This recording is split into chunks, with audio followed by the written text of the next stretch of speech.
This is Steve from the Fretboard Forge, and today we're talking about power chords. So, it's just in the name, all a power chord really is a chord that's made out of two notes. So instead of having a full-on chord where you have three or more notes in it, and you hear the whole thing play, a power chord will just be kind of the more guttural basic version of that, where you just play usually the first and the fifth of the scale together with each other. And this is great for rock style music if you're going to throw on a ton of distortion and other stuff, because if you play a whole chord, it'll muddy up the entire chord, so this will make it come out a little cleaner and give you more of a energy filled forward chugging type thing, so as opposed to, but it's either way how you want to do that. Anyway, let's look a little closer at how this was put together. So, like I said, the power chord just has two notes to it, and in this case we're just going to do a power chord with the root of the chord, which will, in this case, we'll do a G power chord. So the third fret up here, which is a G, on the top E string here, and then on the A string we'll go up to the fifth fret, which is a D.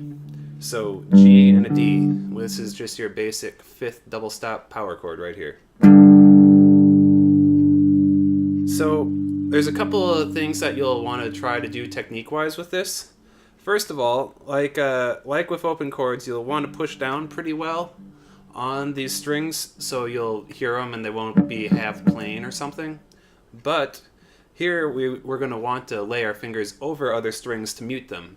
Because if you're downstroking with a lot of intent and velocity or something, and say you hit some other strings by accident, you don't want them to sound over the chord. So if you actually play the chord out and you have your fingers muting these other strings well enough, you won't hear them, and then it'll sound all nice and clean and you'll just hear those two notes. So the best way to do that is kind of pretend your finger is not going straight across these, but is more of at a bit of an arc. So as you put it down on the neck here, try to show this in a good way, you just have it kind of bending over. So it's only pushing down hard. The first finger is only going to be pushing down hard on the top sixth string here. And then your ring finger is going to be the other one at work, and that's just going to be pushing down hard on its fret on the A string, on the fifth fret there. And it's going to be laying over the other strings around it just like the first finger is. And if you arch it well, it'll go ahead and mute all the notes behind it. And that way you can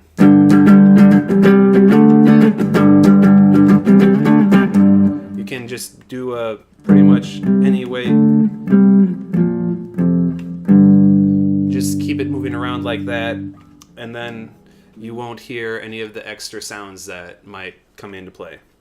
So yeah, just take it and move the chords around and give that a shot. Alright, so now that you know how to make your power chords, try moving them around the neck and just play them around in different places, usually starting on the sixth or the fifth strings, and see what you can put together and what songs you can make out of that, because there's quite a few. Give it a shot. And as always, visit www.fretboardforge.com for additional lessons and information.